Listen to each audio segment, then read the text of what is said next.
Hello, welcome to our daily homeroom live stream. For those of y'all that this is your first time coming, this is something that we started doing when we started seeing school closures around the world. Khan Academy, we are not for profit with a mission of providing a free world-class education for anyone, anywhere. And so obviously a big part of that is we've been creating learning materials, software, videos, all free, all not commercial. And as soon as we saw the school closures happening, we said we have to make this as usable as possible for teachers, parents, and students so that everyone can keep learning. So that's when we started publishing schedules, putting out learning plans, parent and teacher webinars. And we also thought in a time of social distancing, wouldn't it be nice if there was a place where we could connect in a, I guess you could say, synchronous way, where we could talk, have conversations, answer each other's questions, bring on interesting guests. And that's what this live stream is for. Now, before we get into the meat of the live stream, and today's the meat of today's live stream will be around Giving Tuesday. There's actually a lot of things going on. It's National Teacher Appreciation Week. We'll talk a little bit about that, but it's also Giving Tuesday. But in line with Giving Tuesday, I do want to remind everyone of, again, we are not for profit, and the only way we're able to do our work, for it to be free, for it to be non-commercial. A lot of people come to Khan Academy and they think there's a catch. Clearly there's a lot of resources being put into it. Are they going to try to sell me something at some point? The reason why we don't, and we never intend to, is because we're supported with philanthropic donations from folks like yourself. And we'll talk a lot about that over the course of today's conversation. But I do want to give special thanks to several corporations that have stepped up in recent weeks when they found out that we were already running at a deficit before the COVID crisis. And now in the crisis, with our traffic being 2 to 3x of what it typically is, and we're trying to accelerate all of these programs to figure out better ways to support parents, teachers, and students. Bank of America, Google.org, AT&T, Novartis, and Fastly all stepped up literally in a matter of days to make sure that we have less of a gap. But we still need more help. I want to make it very clear. Khan Academy is much more than just me. There's 200 full-time teachers, researchers, engineers, designers, managers who are bringing Khan Academy to you. And because of that, we're able to serve. We have over 100 million registered users. There's tens of millions of learners who come on a monthly basis. And that's only possible with financial support donations. So given that today is Giving Tuesday, that's going to be the focus of this, but this will be a two-way exchange. I am going to try to convince you, if you're in a position, I don't want to guilt you if you're not in a position to do so, but every dollar matters. But if you're in a position to do so, please think about donating. And in return, the main thing in return, all of us at Khan Academy are going to be able to do our work and hopefully serve you and many millions of students around the world. But I'm also happy to answer any questions that you might have about anything. So this is a true Ask Me Anything. And so whether you're watching on Facebook or on YouTube, put your questions in the message boards. Myself and some team members, we're going to be looking at that. And as long as it's decent and nothing's out of bounds, I'm happy to answer any question. While we're waiting for questions to come in, I'm just going to, we have some goals with our team. We're hoping to get 20,000 donations. We care about the number of people donating because that shows that, hey, there's other people in this boat with us. There's other people around the world who care about this mission of free world-class education for anyone, anywhere. Even if they're donating $3, that makes a difference, and it's a huge show of support for the work that we're doing. Our goal is to raise $50,000 on YouTube in the month of May and $25,000 on Facebook this week. If you look, I believe it's on my left. I think I'm pointing in the right place. You will see donate buttons either on Facebook or YouTube where you'll have an opportunity to donate. Once again, if you're in a position to do so, please think about doing that. And I will, read some quick testimonials just to get a sense of a flavor of how people are using Khan Academy right now. And this is the type of thing that gives us energy. And I hope all of y'all, if you view yourself as part of the Khan Academy community, which I hope you do, especially if you're a supporter, that you take satisfaction in things like this. This is a thing we got recently from, this here's a quote from a physician actually. I'm a resident physician in New York. We've been working long, hard days with COVID patients. I'm writing to say thank you. I used your early materials to get through my undergraduate and medical education. My 2.5-year-old has been home due to school closures, and I haven't had a chance to see her much in the last few weeks. I came home today and she said, "Let's sing the Khan Academy song." in regards to a song that has helped her learn to count. Your educational programs carried me through my education and are now teaching my young daughter. Thank you. That's John. And so, first of all, John, if you're listening, or maybe you'll watch the recording of this later, thank you so much for that. One, the work you're doing. The medical workers are genuinely on the front line of this war, whatever you want to call it, against COVID. So, thank you for doing that work. And it makes us incredibly happy and incredibly proud that not only were we able to be part of your education, so in our way, by us helping you many years ago, maybe you're going to be able to help that many more people with COVID. But also in this time of need, and I'm sure your family needs support, and your family is going through a lot of stress. It's our honor to be able to support your daughter through her learning. And for those of you who don't know, Khan Academy Kids, I had Caroline over, who's the founder of Khan Academy Kids, last Friday on the live stream. I can't speak highly enough of how cool it is. I have a 5.5-year-old. They just added first grade content. They also just added teacher tools so teachers can make assignments and see what students have completed. And it starts as early as ages 2. It goes up to ages 7. And I really think that is, it's in math, reading, writing, social emotional learning. It even has stuff on logic. It covers all of the standards that can be covered in that format. I encourage parents or anyone in your family who might have an early learner to check that out. And that's the type of work that we're able to do with this support. This all costs resources. And whether it's the core Khan Academy that many of y'all are familiar with, or Khan Academy Kids, it's your donations that allow us to build that, support tens of millions of users every month, and to continue to improve on that. So let's see. We have questions. Here. So one from Instagram, Sarah Hellisley Sleepy. I think that's an interest. What motivated you to build Khan Academy? So I've told the story a little bit, but I'll tell it again in a fast form. I was tutoring cousins back in 2004. My day job, I was an analyst at an investment firm. And I just saw that maybe there were some tools that I could help build that'll help my family. So that's where I started writing the exercise platform, a very early version of it, for my cousins to get practice, feedback, for me as their teacher or their tutor to keep track of what they were doing. And then a few years later, a friend suggested, hey, why don't you make video lessons to supplement this software thing you're making? And I initially thought it was a horrible idea. I said, no, this cat's playing piano. It's YouTube. It's not for serious math. But I got over the idea. It wasn't my idea, and I gave it a shot. And long story short, I made it for my family, but it soon became clear that people who are not my family were watching. And by 2008, I said, this could be a real thing. And that's where I incorporated Khan Academy as a not-for-profit. And for those of you who don't know what a not-for-profit is, it means no one owns Khan Academy. It is a public charity. I do not own Khan Academy, or another way to think about it, you own as much of Khan Academy as I do. I do get a salary from Khan Academy. All of our team members get salaries from Khan Academy, but we are employees of this organization. It's governed by a board. And that board, it's, in a for-profit organization, the board is, how do we maximize shareholder value? In a not-for-profit board, the board says, how do we maximize impact, especially impact aligned with our mission, which is a free world-class education for anyone, anywhere. And by 2009, I was hoping at first to set up as a not-for-profit. Maybe some friends would volunteer to help me out. But by 2009, I had trouble focusing on my day job. And my first child was just born. My wife was a medical resident, so we were making a little bit of money, but I decided to quit my job. And we lived off of savings. We were digging into our savings, about $5,000 a month, just under the belief that this needed to exist in the world. Back then, there was about 100,000 people using Khan Academy on a monthly basis. And I used to say, who knows, maybe one day it'd be 1 million, 10 million, 100 million. And at the time, those seemed like delusional ideas, but those are now true.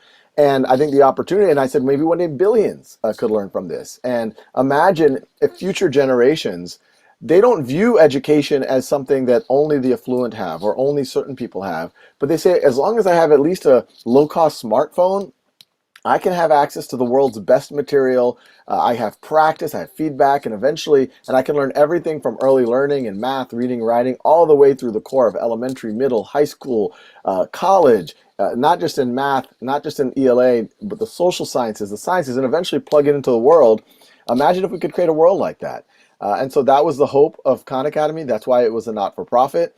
And that's why I hope that you're also excited about that type of a vision of what we could do for the world together. I hope one day all of you are able to tell your children or your grandchildren, yeah, there was a time where free world-class education wasn't a thing, that what zip code you were born in, how much your family made, that was the biggest predictor of what you're going to do in your life, which unfortunately it is the case right now. But we think we can change that and empower everyone.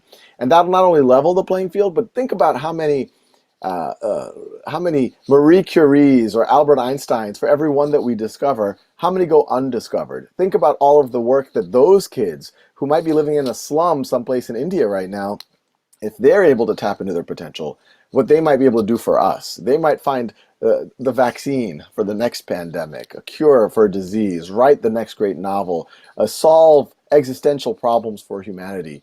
That's kind of the dream of Khan Academy, and how I got started.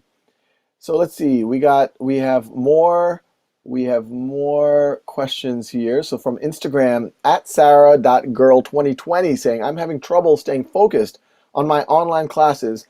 How can I be a little bit better? Good question, Sarah. So I'll tell you, well, there's a couple of things that I've been doing. One is I love to keep moving. So you can imagine I sit in a lot of meetings these days, and now they're all over Zoom and Google Meet and whatever else. So what I've been doing is actually I've been doing them while walking. And you'll be surprised, I'm surprised, you can be on a phone and look in a Zoom meeting and you can still see the screen and see what's going on. But I find if I'm just in a park, ideally you're in some place where there's not any traffic so you can't get hit by a car. But I go to my local park and I just keep doing laps while I'm in the meeting. And I find that that helps me stay focused. It gives me exercise. I get fresh air, which is especially important in this time of social distancing. So if you're lucky enough to have a safe environment to walk in, I think that's another thing. I think you know, I think a lot of educators are trying to figure things out right now. So I think if you give constructive feedback saying, hey, teacher, that was a great session. I really appreciate it. But I would love to see even more interactivity. I would love if there's ways that we can participate, you can ask us questions. I think a lot of educators would welcome that. They want you to participate more. So that's another way to stay really engaged. In general, whether it's online or offline or just work you have to do, there's something called the Pomodoro technique, which we've talked about before. It's named after a Pomodoro is a type of tomato, but it's named after a timer that was shaped like a Pomodoro tomato.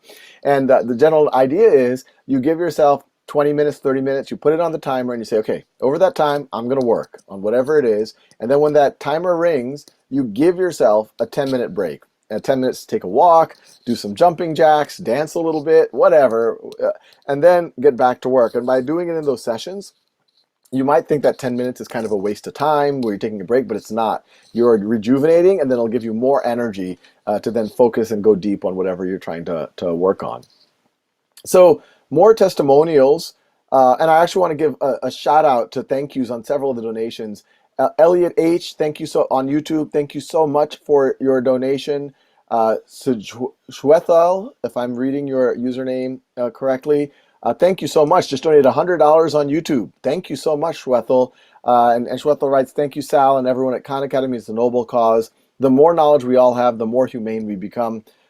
And I apologize if I'm not pronouncing your name correctly or your username, S.J. Huetel or Schwetel. Couldn't agree with you more. And I will emphasize, I get a disproportionate amount of credit for Khan Academy. There's 200 plus full-time folks. About 5 or 6 of them are actually behind the scenes right now supporting this live stream. And beyond that, we have thousands of volunteers around the world. And that show of confidence through that donation makes a huge difference, and that donation is going to make a huge difference. There's this framework that this foundation, Robin Hood Foundation, which focuses on New York, but it's a framework that they came up with for calculating something called social benefit to cost ratio. And it's a way, in the for-profit world, you look at something called return on investment, where you say, hey, if I invest $100 and I get $30 more, and I get my $100 back, that's a 30% return on investment. And so in my hedge fund world, we're all, back in the hedge fund days, I would always think about, okay, where were we going to get the best financial return? Well, in the not-for-profit world, where are you going to get the best impact return? How much impact for your dollar? And It's generally good if you're able to get even a 2-to-1 impact to dollars ratio. So there's a social impact of 2. And you say, how do you measure social impact? Well, you could say, well, if someone's able to improve their academic standing by X amount, how will that affect their lifetime earnings? How much will that decrease costs in other parts of society? Education is inversely correlated with how much you have to imprison people and crime and all of these other things. And then there's tax revenues that you get the more educated people get. And so using proxies like that, a very good social return is about a 10-to-1 social benefit to cost ratios. 10-to-1 is a great one. If you look at Khan Academy, and there's actually a video, I'm happy to share it, but it's a video where I do that back of the envelope calculation. You'll see Khan Academy, you get someplace between, actually pre-COVID, someplace between a 250 to 400 to 1 ratio. And post-COVID, now that our usage is about 2x, 3x of what it typically is, those numbers go up by 2, 3x. So you're talking about in a world where a good social benefit to cost ratio is 2-to-1, 3-to-1. We're talking about a social benefit to cost ratio which is like 500-to-1. So for anyone donating even that dollar, you should feel very good about that. Even that $1, that's going to drive learning for someone on the planet, probably someone who doesn't have a dollar, to learn for a good amount of time. If I remember the numbers correctly, our cost of delivering learning is around 15 cents per hour. Even that dollar is able to impact a lot of people. That $100 that you gave Shwethel, there's going to be a lot of people that are going to be empowered because of that. So thank you so much for it. So I have more testimonials here. So this is from Heather, who's a parent. Heather writes, I've been using Khan Academy for 6 of my children since the onset of COVID-19 pandemic. I would have used it sooner had I known it was available free of charge. Please donate if you can. It's truly beneficial to families, especially now. Well, thank you, Heather, and we agree with you. One of the things that, donate, that would be huge, and hopefully you view yourself as part of this mission and part of this community. For anyone out there, make sure that there's other parents like Heather who could benefit from this, and their children could benefit, but there's still an awful lot of people who don't know about Khan Academy. Or maybe they heard about Khan Academy and they think we're a for-profit organization. They say, oh, that's just another one of those ed tech companies that's trying to get me on some $5 a month plan or something like that. That is not who we are. We are there to give you free access to what we genuinely believe are the best materials out there. One of the logical fallacies or emotional fallacies we sometimes see is people think they get something better when they pay for it. And sometimes some of these for-profit companies are able to take advantage of that. They're like, oh, Khan Academy is free, but we charge you $10 a month, so you must think it's better. But do your research. The number of efficacy studies done on Khan Academy, the level of transparency, our ability to partner with folks like the College Board around the SAT. If you objectively ask knowledgeable people in the field, compare the Khan Academy resources side by side with any of the things, even some of these things cost hundreds of dollars a year. I think you'll find that the Khan Academy resources are deeper, more aligned with learning science, have much more efficacy research on it. Look at the Khan Academy Kids material. It's free, it's not commercial. I challenge anyone to find anything that costs money that comes close to what the team at Khan Academy Kids. And I brag about them a little bit more because I can't claim that I did that other than, they kind of joined forces with us, and I obviously helped fundraise for them and make sure that we're aligned from a pedagogical and strategy point of view, but they've been doing incredible stuff. And obviously on the Khan Academy, the core Khan Academy, where I am more involved and many, many other people are involved, I can't tell you how much work is put in to make sure it's aligned with learning science, make sure it's aligned to standards, and then do efficacy research on it and make sure we're impacting as many students as possible. So more questions from AMA questions, Ask Me Anything questions from YouTube. Matthias Ishimoto says, and I'm reading these, so I don't know what this is about to say, so I'm just going to. Hi, Sal. I want to thank you and the board for bringing Khan Academy to Brazil. Can you explain why you guys selected our country and your expectations for the future? So great question, Matthias. So it's interesting. In the early days of Khan Academy, obviously, we've always had this mission statement, free world-class education for anyone, anywhere. And part of that vision is we want to make this available to everyone on the planet. Localize not just the videos, but the software platform, the teacher tools. And that when we got our first funding in 2010, it was from the Gates Foundation and Google.org.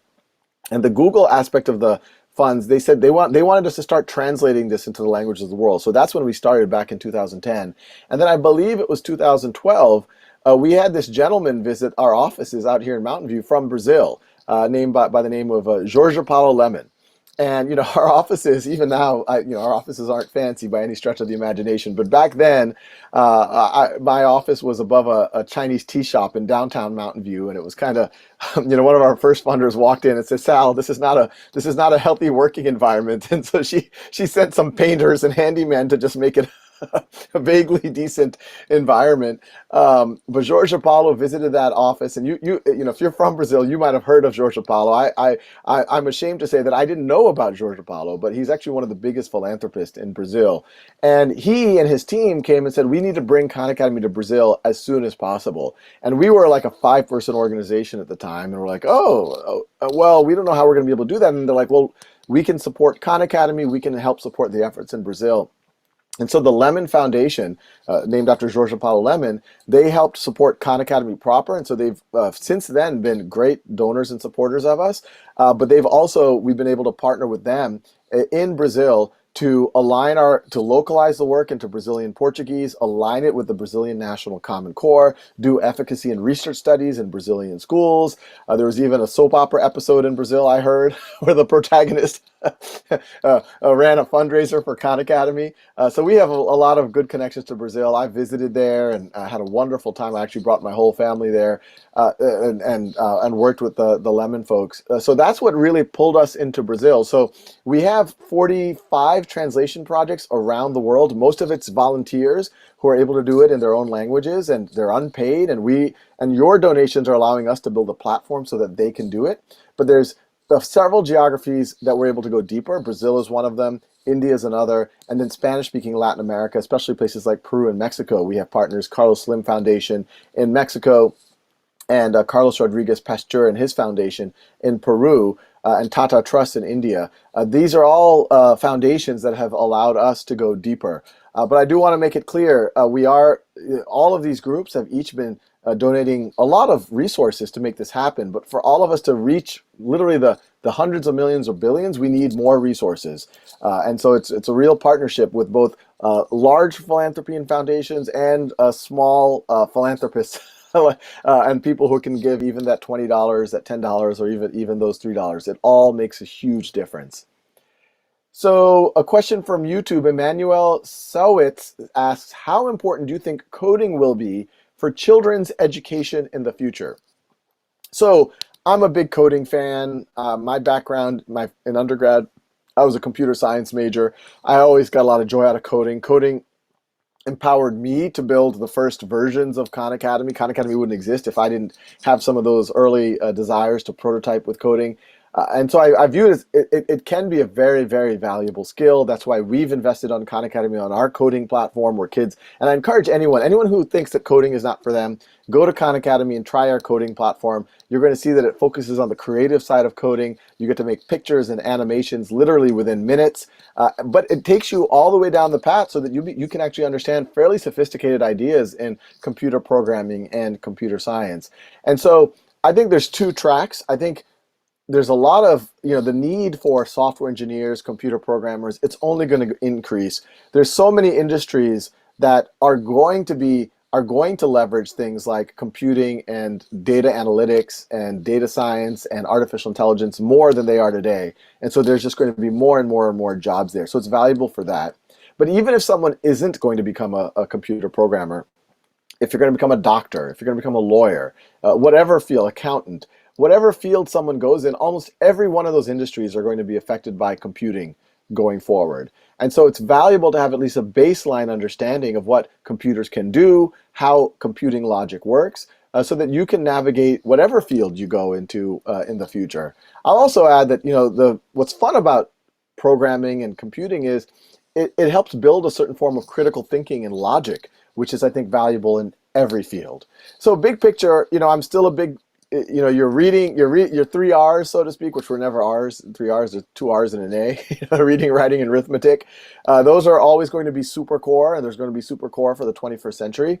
But I think computing builds a lot of those same skills that the mathematics does in terms of the critical thinking. And there's a creation side to it too, and this engineering side, which is super valuable. So if kids can get exposed to it, I would love to see it, and that's why we have that on Khan Academy. We also have APCS Principles, which is an advanced placement course, which is designed to be broad so that a lot of people might want to take it. So you could go on Khan Academy right now, and you could either learn to program on our coding platform, or you go to APCS Principles. And I think almost anyone watching this could engage on it.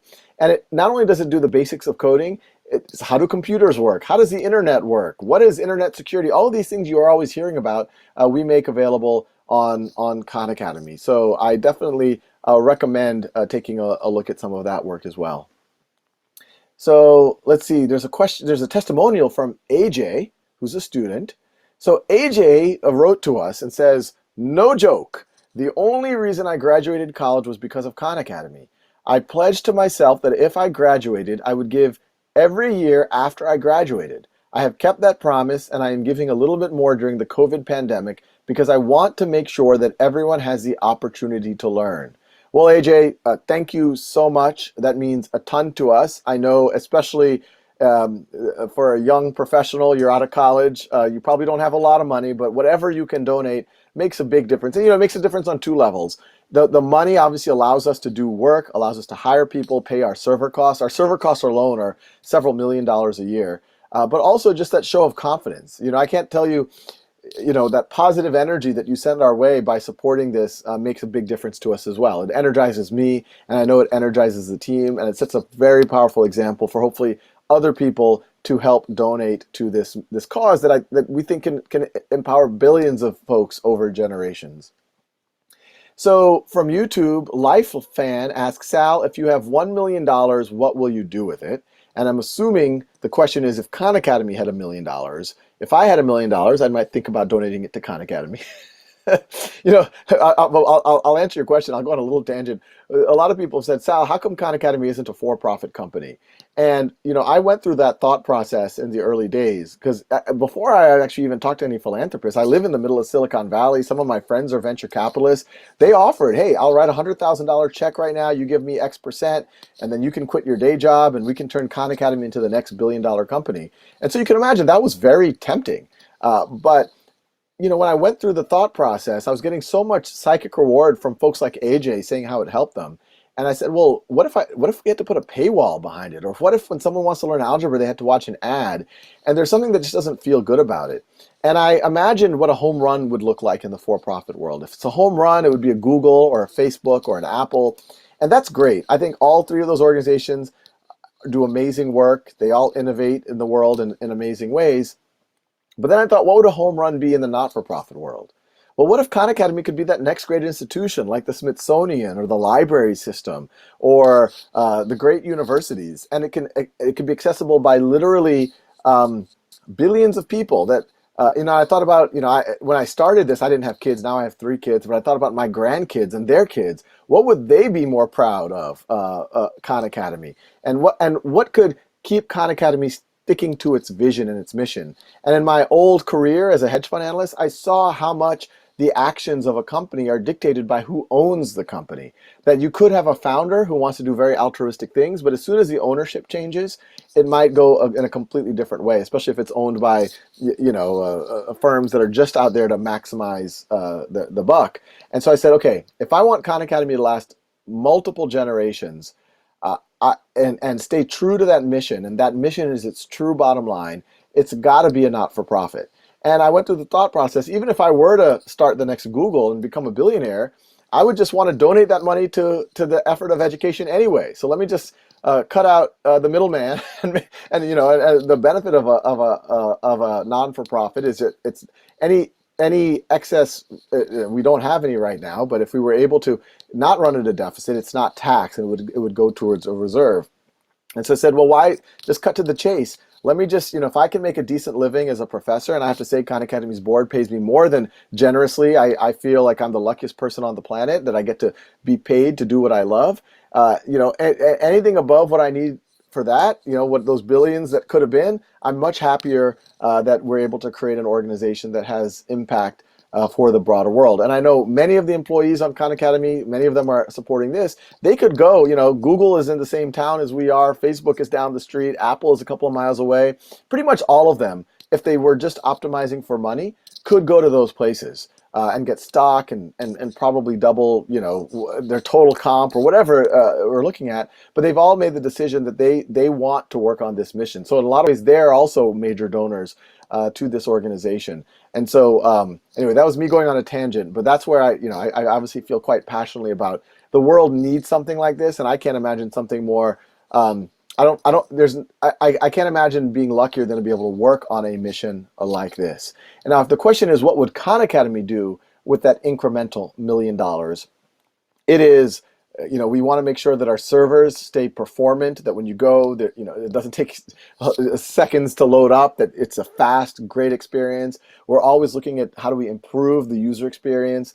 For this coming back to school, we're looking at ways to maybe do some quick diagnostics and ways for students to build their foundations quickly, because we know with a lot of kids out of school, they're going to have a huge variance in preparedness. We would, as every dollar, much less every $1 million, allows us to think about adding more subject areas or improving the subject areas that we already have. So those are just a sample of the things that we would do with every incremental $1 million. So more donors. I just want to thank. So there's 3 people donated anonymously at $140. So thank you, 3 anonymous people. You know who you are. Thank you for that. Petko Karamochev donated on Facebook. Thank you so much, Petko.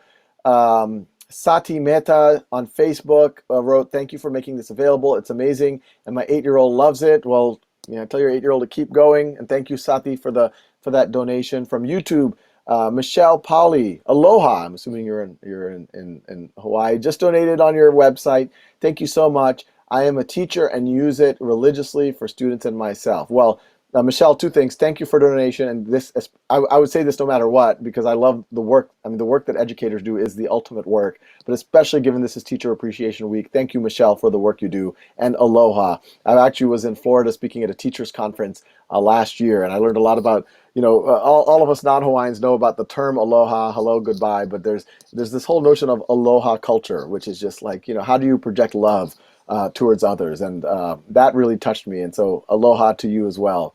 Another anonymous donation, $50. You know who you are. Thank you. Nashwa Shalabi on Facebook, thank you for your donation. And Nashwa wrote, "Thank you for all your efforts. I use Khan Academy to teach my 3 children. You are a pride and hope." Well, thank you so much. That means a lot. Keep up the great work. Sarah Holderman, thank you for your donation. Every dollar matters, and it means a ton to all of us at Khan Academy that you're taking the trouble to donate. I know a lot of y'all, there's financial stress in the world. There's a lot of causes that need help, and they're all good, noble causes. But I thank all of y'all for appreciating that in this world right now, education is very, very central. And it's very the access to it is very unequal, and I think hopefully those of y'all who are watching realize how powerful a lever Khan Academy can be, and how much scale it has. That as I said, we're the budget of a large high school, but we're able to reach a good chunk of humanity, and not just for this year, but for generations to come. So, it's almost hard for the mind to grasp, but that's what gets us excited, and that's what gets us energized to do the work that we need to do. So let's see, we have another donation just came on Facebook. Thank you so much from Anonymous. You know who you are. Maybe it's the same Anonymous. Maybe it's different Anonymouses, I guess. So let's see. It looks like, unfortunately, we're all out of time. So I will. Well, actually, I'll take one more question because I think this is very relevant. From Facebook, Gary Wilmot asks, "How would you describe the company culture at Khan Academy? How has COVID-19 affected it?" Well, Gary, I'll tell you something that I told the team. We now have our company meetings now, as you can imagine, on Zoom. And, one thing that the leadership at Khan Academy has been telling all the team members is, this is a time that you always have to take care of yourself and your family before you take care of others. So, we have team members, I mean, myself included, but I'm lucky. I have my wife and my mother-in-law. We're all in the same house, so we're able to tag team with the kids. But we have team members who might be a single parent. They have young children at home. It's incredibly hard. And in a time like that, the last thing you need is for your employer to say, "Hey, I thought that thing that you were going to get done was going to get done by this afternoon. Where is it?" So we've made it very clear. Some of our team members are able to step up. They maybe have a little more time, and a lot of us are getting pulled in a lot of directions. And so we're saying, hey, this is not a time that we're judging you. We know that the people who are drawn to this mission are drawn to do the right thing. And we want to figure out how we can support you in any way, shape, or form that we can. And what I've told, I told this to the team at Khan Academy yesterday. So many times, we have these aspirations, very ambitious aspirations for what we can do in the broader world. Let's educate 1 billion people. Let's create an institution so that parents, teachers, students feel empowered for hundreds of years to come. But in order for that to feel right for the users, we have to have the right energy inside of our organization. If we're not energized, if we're not passionate about what we do, that lack of passion is going to be carried on to the learners. We shouldn't do anything unless we genuinely care about it. And so, I emphasize with our team members, uh, work should not be work the way that a lot of people think about it. A lot of people always think about, oh, it's Monday morning. I guess I got to go to work. I guess I got to pay the bills. Work is where you spend 8 hours, 9 hours, 10 hours or more per day for a good chunk of your life. It should be a place that fills your soul. It should be a place that gives you meaning. It should be a place that makes you feel connected with other people who are like-minded.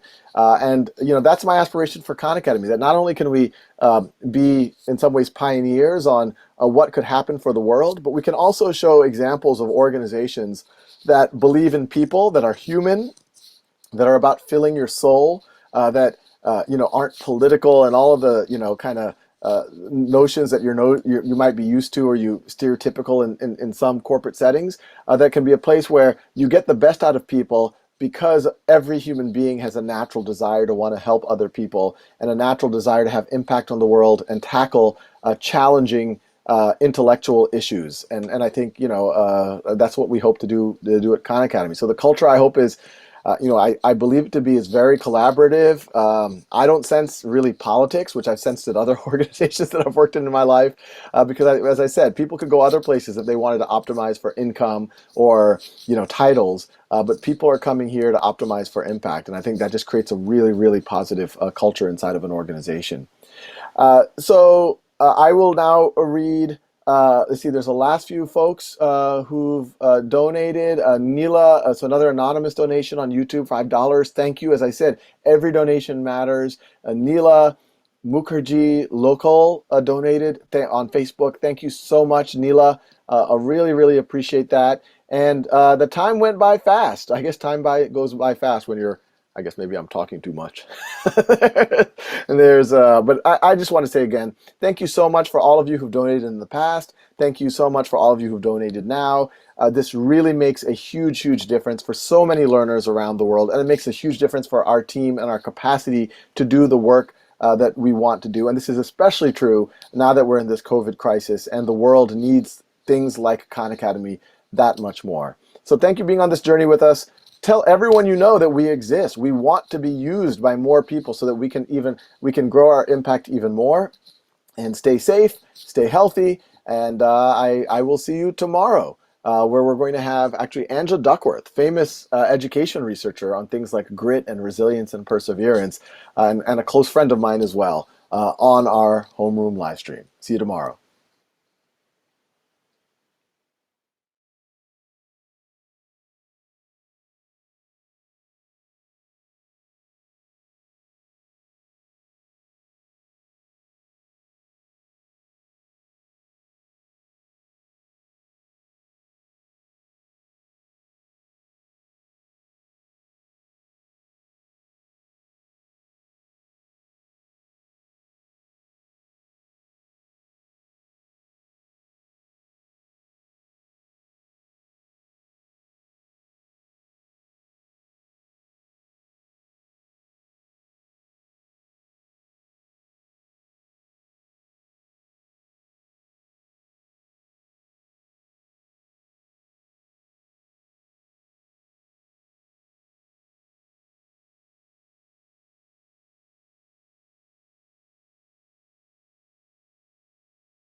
Hello.